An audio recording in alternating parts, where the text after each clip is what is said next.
नमस्कार, आदाब, सत श्री अकाल। लाइव नेशन 7 में आपका स्वागत है। मैं शादाब मलिक। अगर अभी तक आप लोगों ने हमारे चैनल को सब्सक्राइब नहीं किया है तो ज़रूर सब्सक्राइब कर लें। उत्तर प्रदेश में योगी आदित्यनाथ ने इतिहास रच दिया, दोबारा मुख्यमंत्री बन गए उत्तर प्रदेश के। तो वहीं अखिलेश यादव भी उनको टक्कर देने में पीछे नहीं रहे, मगर कुछ चूक ज़रूर हुई है। जो चूक हुई है, क्या कमी रह गई है, क्या अखिलेश को करना चाहिए था और क्या अखिलेश से सीख कर अब तेजस्वी यादव को बिहार में अगर अपनी सत्ता वापस चाहिए, कहें कि आरजेडी की सत्ता वापस चाहिए और बिहार में तेजस्वी यादव को अगर मुख्यमंत्री बनना है, तो अखिलेश की किन गलतियों को वो सुधार कर अपनी 2025 के लिए जगह को मजबूत कर सकते हैं। तो वहीं अखिलेश यादव अपने लिए 2027 के लिए किस तरह से जगह बना सकते हैं, मुख्यमंत्री की सीट पा सकते हैं, ये सारी चर्चा हम अभी करेंगे। और वो चर्चा यहाँ से शुरू करते हैं कि सबसे पहली बात कि उत्तर प्रदेश में जो योगी आदित्यनाथ ने दोबारा मुख्यमंत्री पद संभाला है, वो वजह है उनका एक मजबूत चेहरा उत्तर प्रदेश में नज़र आ रहा था, क्योंकि मुख्यमंत्री का एक मजबूत दावेदार वो खुद थे। और अगर हम बात करें ममता बनर्जी की, तो ठीक वैसे ही ममता बनर्जी एक मजबूत मुख्यमंत्री थी और उनकी मजबूती ने ही उन्हें दोबारा सत्ता दिला दी, जबकि वो प्रधानमंत्री नरेंद्र मोदी से टक्कर ले रही थी। जबकि यूपी में योगी आदित्यनाथ के साथ प्रधानमंत्री नरेंद्र मोदी का भी नाम जुड़ा था। मगर सबसे बड़ी बात यह है कि अगर हम बात करें उत्तर प्रदेश में भाजपा के वोट शेयर की, तो भाजपा को लगभग 42% वोट मिले हैं। तो वहीं अगर हम भाजपा के साथ ये अलायंस की वोटिंग की बात है, तो वहीं सपा यानी समाजवादी पार्टी के अगर वोट शेयर को हम देखें, तो सिर्फ समाजवादी पार्टी ने 32% वोट शेयर किया है। अगर उनके अलायंस के साथ बात की जाए तो 32 + 3 लगभग 35% वोट समाजवादी पार्टी और उसके अलायंस को आए हैं। ऐसे में ये सिर्फ 7% का डिफरेंस है। और अगर हम सिर्फ समाजवादी पार्टी की बात करें तो लगभग 10% के वोट शेयर से वो पीछे रह गए। वहीं कांग्रेस को सिर्फ 2% वोट हासिल हुआ और बसपा ने करीब 13% वोट लिए। मगर तेजस्वी यादव को अब हम बीच में ला रहे हैं, क्योंकि तेजस्वी यादव बिहार के भावी मुख्यमंत्री हो सकते हैं, क्योंकि अभी राजद बिहार में सबसे बड़ी पार्टी है और सत्ता में नहीं रहकर भी सबसे बड़ा दल अगर कोई है तो राष्ट्रीय जनता दल है बिहार में। वहीं विपक्ष के नेता तेजस्वी यादव हैं, 2025 के वो दावेदार भी माने जा रहे हैं मुख्यमंत्री के। मगर जो चूक हुई है, हम पहले अखिलेश की आपको बताते हैं कि अखिलेश यादव जिस तरह से चुनाव के कुछ महीनों पहले, हम बात करें तो लगभग 5-6 महीना पहले अखिलेश यादव ज़मीन पर नज़र आने लगे, वरना उससे पहले अखिलेश यादव कहीं ना कहीं शांत पड़े नज़र आ रहे थे, उस तरह से हरकत में नहीं थे। और शायद यही वजह है कि 2022 का विधानसभा चुनाव वो 10% के डिफरेंस से हार गए। अगर वो चाहते तो वो लगातार, उन्हें कई मौके मिले थे। अगर हम बात करें किसान आंदोलन की, तो किसान आंदोलन वो मौका था जब वो सरकार पर सीधे तौर से ज़मीन पर उतरकर हमला कर सकते थे। हाथरस मामला सामने आया, मगर उस अखिलेश यादव उतनी ज़्यादा नज़र नहीं आए। किसान आंदोलन के बाद अगर कई तरह के पब्लिक आंदोलन भी हुए। रोजगार का मुद्दा एक ऐसा अहम मुद्दा था जिसे अखिलेश यादव पकड़कर आगे लड़ाई नहीं लड़ सके। ये सारे मुद्दे ऐसे रहे जिसकी वजह से कहीं ना कहीं अखिलेश यादव चुनाव में उतना ज़्यादा असर अगर दिखाने में कम पड़ गए, क्योंकि टक्कर तो कहा जाए कि बहुत ज़बरदस्त थी। और ये भी साफ था कि जो लड़ाई है वो योगी आदित्यनाथ और मुलायम सिंह यादव के बेटे अखिलेश यादव के बीच है।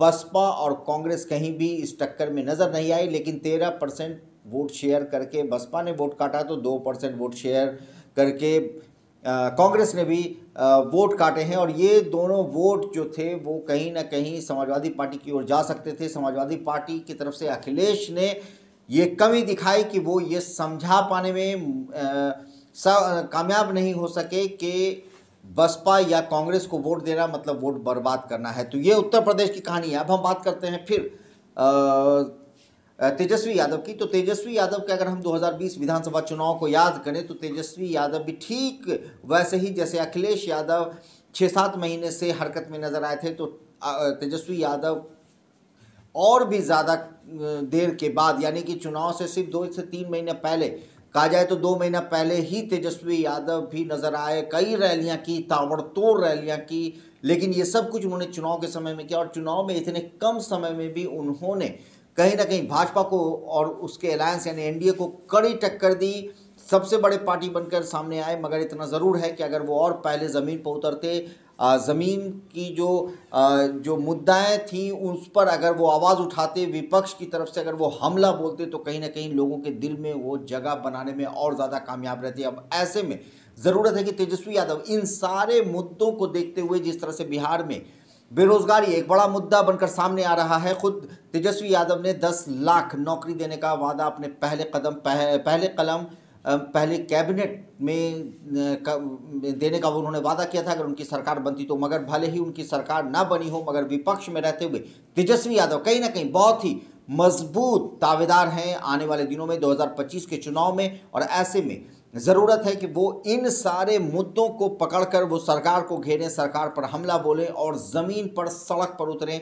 लोगों के दिल में अगर जगह बनानी है तो ज़मीन पर उतरना ज़रूरी होता है। और ऐसे में सड़क पर उतरकर अगर वो सरकार से घेरते हैं, सरकार से सवाल पूछते हैं और सरकार से सीधे तौर से रोज़गार के मुद्दे को लेकर, नौकरी के मुद्दे को अगर वो सरकार पर लगातार हमला बोलते हैं, तो कहीं ना कहीं ये मामला बड़ा बनकर सामने आएगा। और विपक्ष की अहम जो भूमिका है वो सरकार से सवाल पूछने में है। अब ऐसे में देखना है कि ये सारी जो गलतियां अखिलेश यादव ने की हैं, वो उनके अलायंस में, जिस तरह से हमने आपको बताया कि लगभग 10% के शेयर से वो हार गए वोट के, ऐसे में कहीं ना कहीं जो तेजस्वी यादव हैं वो अब बड़ा मुद्दा बनाकर इन सारी चीज़ों को वो सामने ला सकते हैं। जिस तरह की कमियां रह गई, उन सारी कमियों से वो घेर सकते हैं। और रोज़गार, जिसमें सबसे बड़ा जो मामला है वो रोज़गार का है। और ऐसे में जो वोट परसेंटेज की अगर हम बात करें तो 2020 के चुनाव में आरजेडी को करीब 23.11% वोट शेयर था, जबकि भाजपा का वोट शेयर अगर हम बात करें तो 20% से भी कम यानी 19.46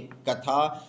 ऐसे में कहीं ना कहीं आरजेडी एक मजबूत वोट शेयर में मजबूती पर है। मगर ये बात भी बिल्कुल सच्चाई है कि जब आप ज़मीन पर उतरते हैं, ज़मीन पर उतरकर लड़ाई लड़ते हैं, तो आपकी जगह अलग बनती है। और एक अहम बात जो है वो है गोदी मीडिया की, क्योंकि गोदी मीडिया अपना काम करती है, वो गुण गाती है। और गोदी मीडिया को कैसे हैंडल करना है, इसका सबसे बड़ा उदाहरण अगर कोई है तो वो है केजरीवाल। क्योंकि केजरीवाल ने ये साबित कर दिया कि भले ही बड़े बड़े दावे गोदी मीडिया करे, मगर गोदी मीडिया को पब्लिक प्लेटफॉर्म पर लाकर ही उससे डायरेक्ट काउंटर किया जा सकता है। और केजरीवाल ने ये कर दिखाया। केजरीवाल एक और चीज़ में कामयाब रहे, उन्होंने कांग्रेस के वोट को कैसे आप में डाइवर्ट किया जाए, उन्होंने दिल्ली में ये करके दिखाया। उन्होंने साफ तौर से कहा कि कांग्रेस को अगर आप वोट दे रहे हैं मतलब आप अपना वोट बर्बाद कर रहे हैं। तो ये गलती अखिलेश यादव ने की। अखिलेश यादव ये समझा पाने में लोगों को नाकाम रहे कि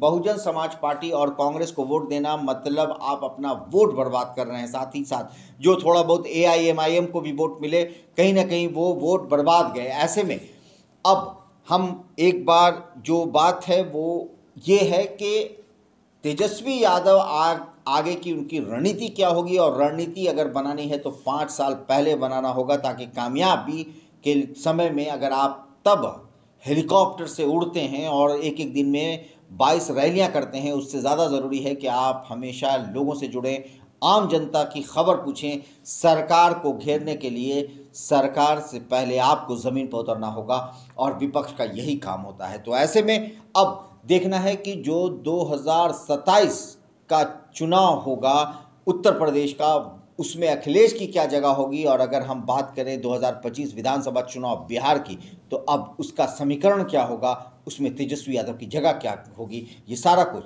समय तय करेगा। आप बने रहें, देखते रहें हमारा वीडियो। अगर अभी तक आप लोगों ने हमारे चैनल को सब्सक्राइब नहीं किया है तो जरूर कर लें। फेसबुक के जरिए देख रहे हैं पेज लाइक करें, साथ ही ट्विटर हैंडल पर हमें फॉलो जरूर करें। धन्यवाद।